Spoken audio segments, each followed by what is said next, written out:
focused and driving ahead? No, as I say, I think the names that come to my mind, and we talked about Attorney Hollowell and more, Jesse Hill, I will always remember and appreciate. Q.V. Williams, and I guess he died a few years before Jesse Hill, but they were always there counseling us and supporting us. And they had the ability to really sometimes get us to listen because they had been so supportive in terms of going our bail when we got in jail. So those two names stand out. Dr. Mays, as president of Morehouse, I will always appreciate, not only because he was a president who felt it important to speak to students in chapel every Tuesday morning. Having been a college president since then, I still haven't quite figured out how he was able to do that. But I know that on Tuesday you could expect Dr. Mays to be the speaker, and we had to go to chapel 6 days a week, every day except Saturday. And that only changed, I think, in my senior year, but he was there. Dr. Mays was a kind of leader who was very respected in Atlanta. Even the police chief, at that time I think Chief Jenkins, used to call Dr. Mays and say, I have one of your students. I know when I got arrested at the time that we went on hunger strike, Chief Jenkins called Dr. Mays to assure him that he had one of his students in jail, but he was going to make sure that nothing bad happened, even though we were on a hunger strike at that time.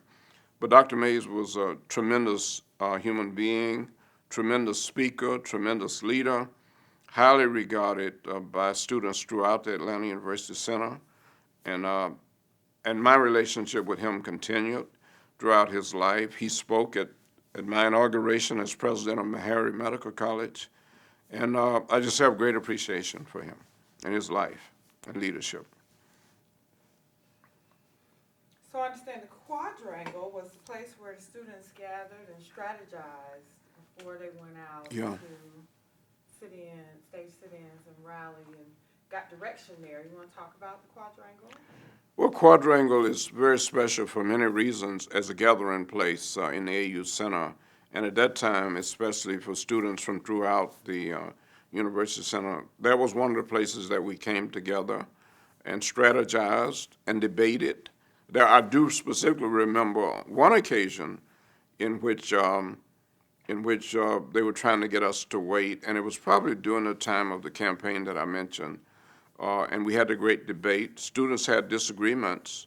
I had a vice president and some others who were involved, and we didn't always agree among ourselves about whether we should go forward with a specific plan, movement, or specific intervention.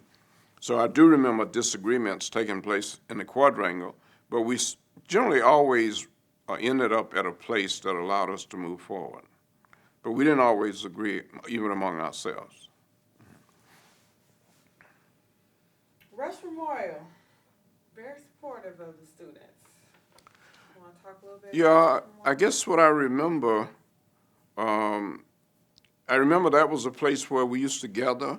And one of the things that we did that I appreciated a lot, we actually anticipated some of the things that were going to happen to us when we went out to demonstrate, because we were spat upon, we were hit, and we used to practice, how to fall so that you would do less harm, how to protect your head.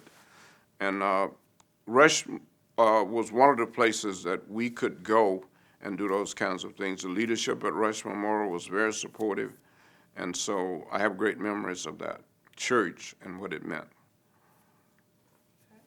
Anything else you want to share with us about that time, student movement?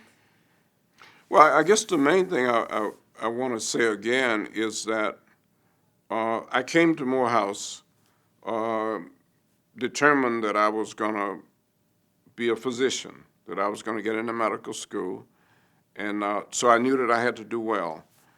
So I took my books to jail with me, and sometimes the students would laugh at me for doing that, but on the one hand, I wanted to be involved and I was committed to the movement. On the other hand, I wanted to be ready to go to medical school because, my history was such that that was very important.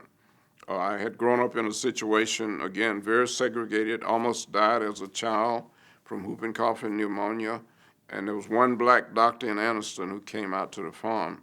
So he died before I was 5 years old, Dr. Jackson. So by the time I was 6, I was telling everybody I was going to be a doctor like Dr. Jackson. So all during the time that I was involved in the movement, I still was determined that I was going to go to medical school. But I think what happened to me in the student movement is that it changed my perspective. And from, I'm going to be a doctor, I'm going to practice medicine, to I have a responsibility to be a leader in medicine. I have the responsibility to change medicine, to make sure that people have access to health care. So that was the attitude that I went to medical school with. And I think it has a lot to do with what I've done in my career, starting when I was a medical student. I think it influenced my behavior as a medical student, and it certainly has influenced my behavior in my career. We had the opportunity to interview Vice Mayor Sam himself at the time. Sure. And he gave us some insight into the political side of things. Do you recall any pushback from the political leaders during that time? Well, I sure do.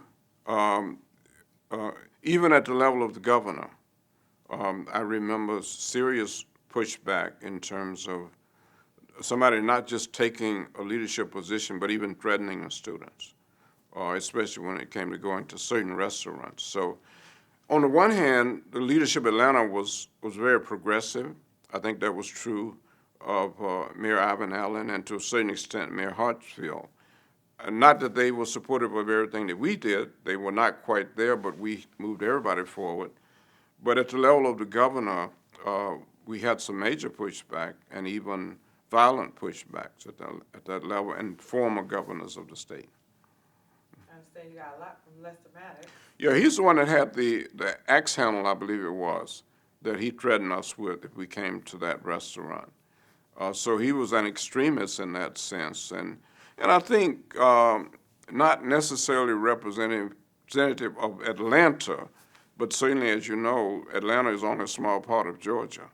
So I think as the governor, and certainly afterwards, he represented that component of Georgia, which made it very difficult to make progress. And yet Atlanta has managed to overcome a lot of that, and we did during that time.